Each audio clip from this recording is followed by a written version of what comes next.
the interests of the various regions across this great Federation of Canada. And that was one of the original reasons it was set up for, Mr. Speaker. It was set up, as I said, a school of sober second thought.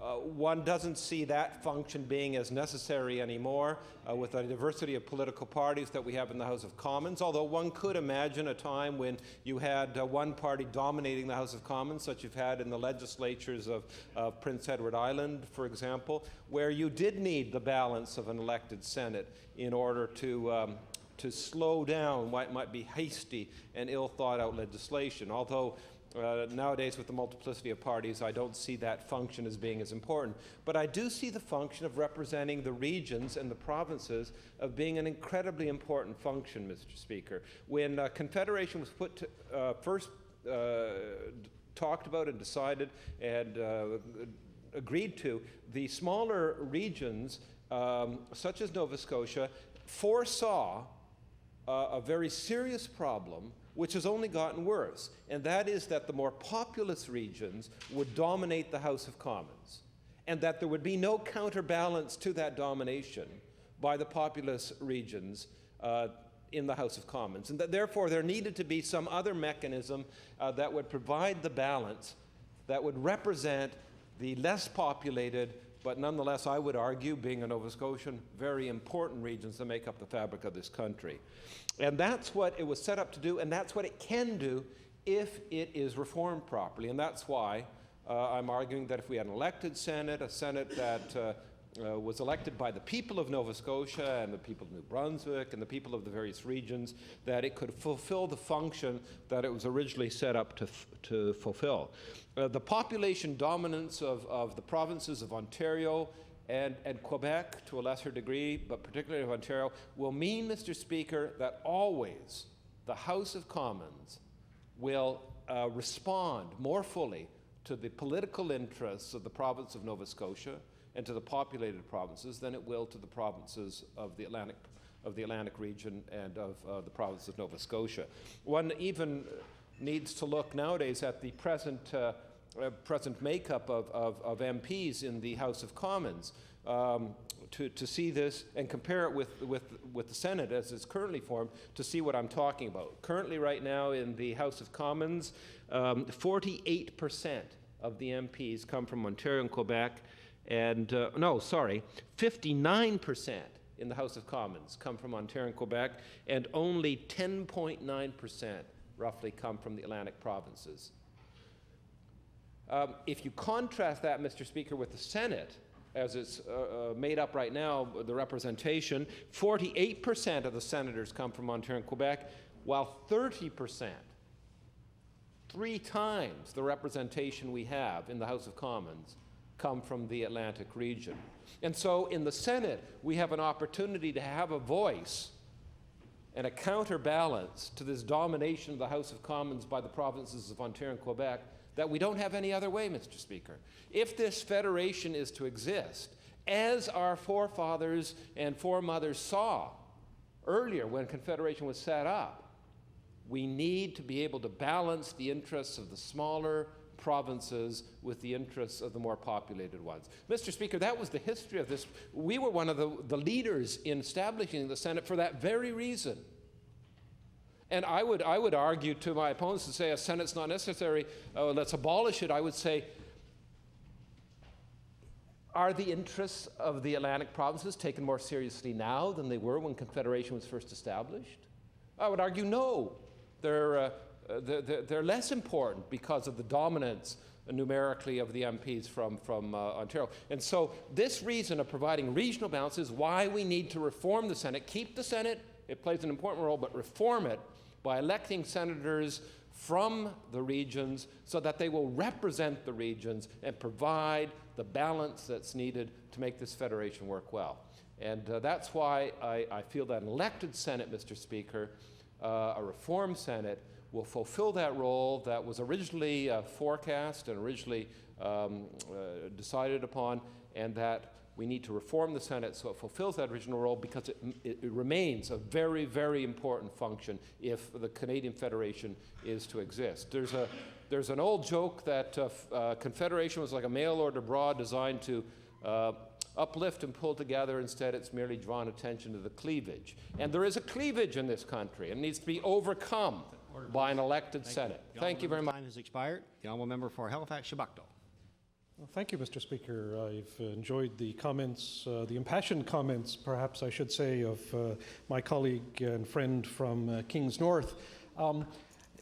He was correct in anticipating some of the points that are to be made by those of us who speak in dissent from his motion. But I had anticipated something myself which I didn't actually hear. I had wondered if indeed we were going to hear an announcement today from the honourable member from Kings North of his intention to run if indeed there were to be an elected Senate established in Canada. I think many of his fans will be disappointed to have failed to hear from him such an announcement. I'm surprised that he didn't make this statement, and perhaps he's just holding his fire till some other day. One step at a time, I suppose, is the approach. First get a groundswell going in favor of an elected Senate, and then later on announce your own candidacy. Well, Mr. Speaker, I'm not as shy as the honourable member. I'm going to say right here that I'm prepared to run for the Senate, but I have in mind a sort of slightly different set of circumstances. I'm prepared to run for the U.S. Senate. I wonder what's going to happen. I wonder what's going to happen to us in the Atlantic provinces should Quebec, in fact, ever leave our confederation. The honourable member for Kings North suggested that federal issues somehow that some people might think that what are looked at as federal issues can't be discussed in a provincial legislature, and he encouraged us to do so. Well, one of the things that's been lacking, I think, in our chamber is some debate about what might happen to us in the Atlantic provinces should Quebec leave someday. One of the options, of course, is that we might end up joining the United States. If that happens, I am prepared to announce I'm going to run for the U.S. Senate. So I don't know about our Canadian Senate, though. And indeed, with respect to that, the honourable member did correctly anticipate the position that would be taken here. And the position, I think, is to be seen very slightly differently than he stated it. Our view is that there's a better alternative to an elected Senate, and the alternative is no Senate at all in Canada. And this is official policy in my party, and I have to say it's a policy that I endorse. I think it makes a lot of sense. I would like to remind members here that at one point in our history in this province, we had an upper chamber. There was a second chamber. And indeed, we don't have one anymore. And I didn't hear the honourable member suggesting that we ought to have a second chamber here. I didn't hear the honourable member suggesting that somehow the counties are not represented in our legislature in a balanced form, and perhaps what they need is more equal representation, or perhaps a chamber of sober second thought is needed in the province of Nova Scotia. It was absent, and if it makes sense nationally, it's not clear to me why it might not make sense in our province, particularly given the sort of kind of complaints we heard last year when we went through the redistribution exercise, which we go through every 10 years based on the census done for the population. People move around, and so some of the more remote areas in Nova Scotia are losing population. We know this, and therefore they're going to lose members in this House. His own county, well, his own county is probably one of those ones that's growing, but certainly yours, Mr. Speaker, is one of the ones that's losing population. Down the far South Shore, the counties are losing population. Cape Breton is certainly losing population. It might have, those facts might have suggested a second chamber here, but no, he didn't suggest it, and for good reason. We don't need it. And we don't need it federally either. You know, why is it that it would be better to have just no Senate at all? Well, look at what it is that we have right now. We have an entity that is, as I think was correctly said, something that's undemocratic and it's unaccountable. And when he recognizes those facts, the suggested remedy from the honourable member is that they could be more democratic and more accountable if they were elected. But you know, The trouble is, it's not just that they're undemocratic and unaccountable, it's that it's unnecessary.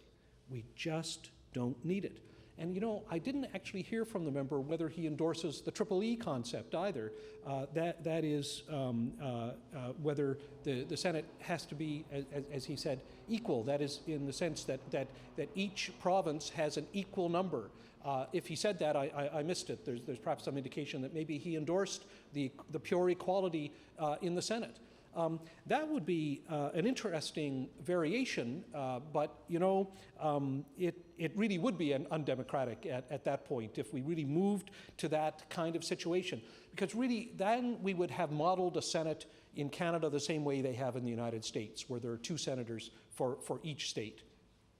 That is virtually an untenable state of affairs. The Senate in the United States, although an interesting place, has served over the years to be a bastion of inaction.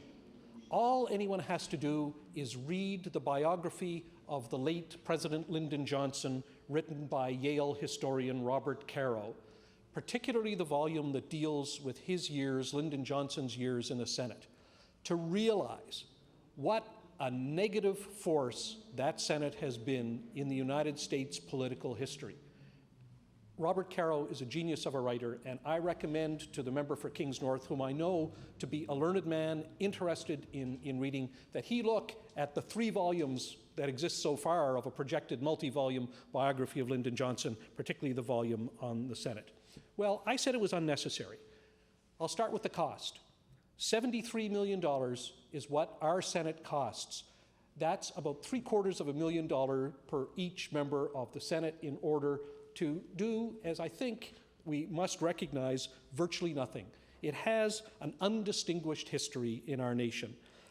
We know, as the member correctly said, that it's a place for former politicians, actually, and also for former fundraisers, let's be clear, and still active fundraisers for their parties. And that, you know, they've got to go somewhere, I suppose, but perhaps somewhere else. I think that given the fact that the Senate has had some opportunity to do good work over the years, but has generally failed to do it, we have ample demonstration that it is really unnecessary to have a Senate in any form. And in the end, it won't be cured by making it elected. It simply will not. The tendency will be not towards adding something that improves the form of democracy in Canada, but something that will tend to hold it up. We have an elected House of Commons that even given some of its flaws, tends to be representative of all the regions and all the areas, and in general, all the citizens. I'm not one who thinks that it couldn't be improved. I'm one who thinks we should look seriously at proportional representation. But I don't think that when we address our minds to reform of Parliament, in fact, I'll go farther, and of course, there are internal reforms in the administration of the House of Commons that could be put in place. But I'm not one who thinks that our democratic form of government is going to be improved or would be improved by adding an elected element to our Senate. Abolish it. That's our official policy, and I'm happy to say I endorse it. Thank you very much, Mr. Speaker, for the opportunity to speak to this resolution. The honourable member for Colchester, Musquodoboit Valley. Thank you, Mr. Speaker. I welcome the opportunity to rise and interject during tonight's debate on senatorial reform. And I never thought I would say that the Liberal caucus had their priorities in order, but I have to say that the Liberal caucus does indeed have their priorities in order this evening. And I say that because obviously nobody from the Liberal caucus is going to stand and engage in this debate, and I would say with just cause, and I commend them. But I further want to say that I have for a long time felt that this issue is not a priority for Nova Scotians and in fact Canadians. And my honourable colleague, who is a good friend of mine from Kings North, indicated early on in his presentation that not all members of his caucus agree with him relative to this particular issue, and I happen to be one of those members. But I do welcome the opportunity, because for a dead opportunity, Mr. Speaker, there's no resurrection. So, you know, if I was just to simply sit here and let the clock tick away, I don't think it would do justice to this issue. And for an opportunity to give my 2 cents worth, I will take it. Now, the honourable member spoke about the Senate and how it should be reformed and it should be elected. But, you know, Nova Scotians and constituents in Colchester, Musquodoboit Valley, and I would suggest in Kings North, will tell you, Mr. Speaker, and in Cumberland South, in Halifax, and so on, that, you know, we have school boards that are elected. We have municipal councils that are elected. We have provincial governments that are elected. We have federal governments that are elected. We have enough levels of government. Some would say we have too many levels of government. But what the honourable member for Kings North is really proposing is that we create another elected hierarchy.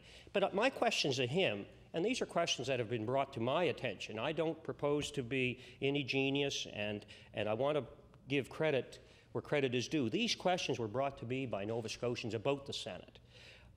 And believe you me, I had to go and sort of elicit these type of comments. But what Nova Scotians are saying to me is, Brooke, you know, we have the mad cow disease, and it's impacting farmers right across this great country. With $73 million, you know, we could do a lot to mitigate that concern for the farmers in this community, in this country, in this province. We have health care issues. Didn't the first ministers and the prime minister just meet regarding health care and the big tug of war that they had about health care in this great country? Do we really need this school of second sober thought that's costing at least, the honourable member opposite who spoke last said $73 million.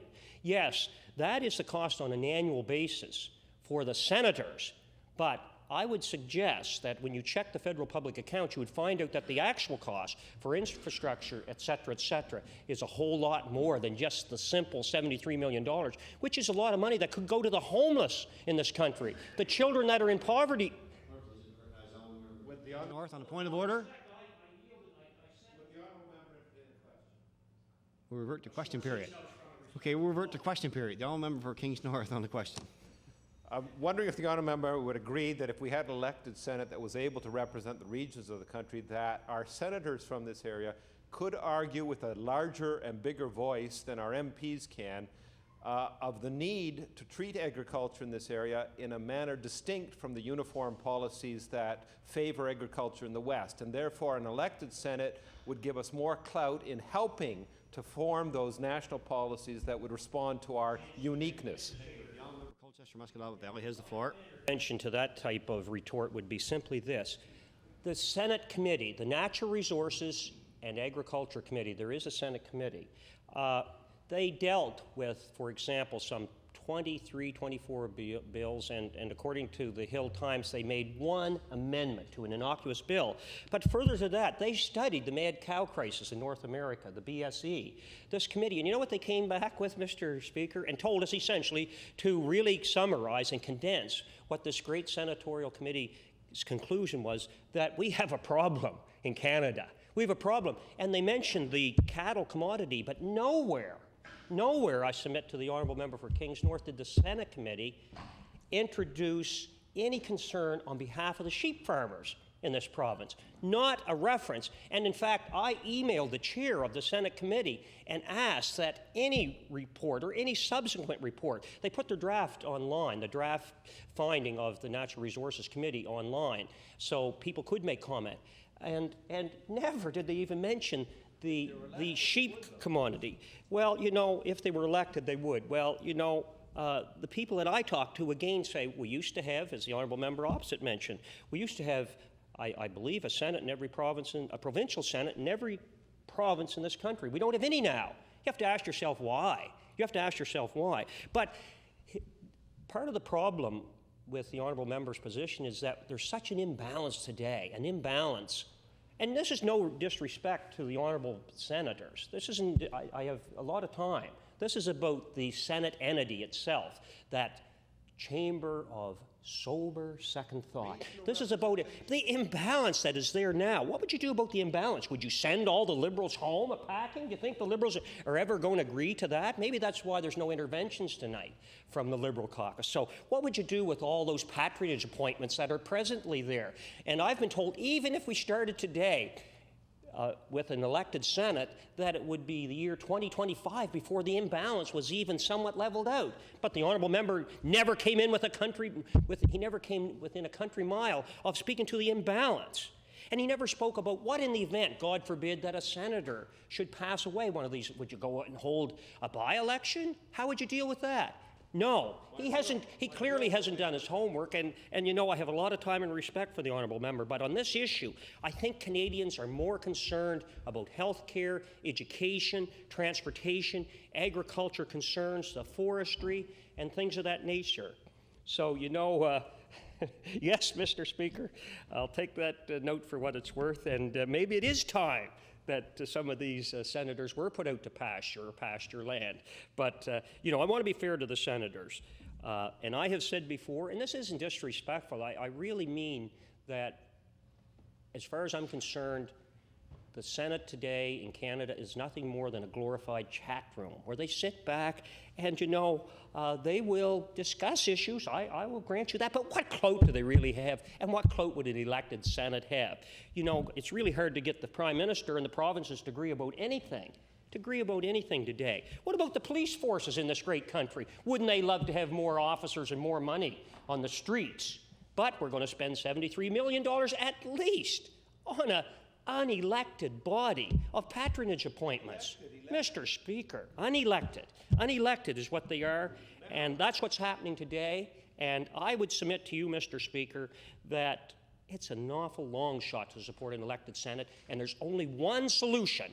And I never thought the NDP caucus, because they supported this earlier in the session, they supported a resolution that the honourable member brought forward. But I think to be fair to the NDP, I think they were a little asleep at the switch, because I've been told I was the only one to say nay to this resolution. But I know full well that they, like me, support the capital A word, abolition of the Senate.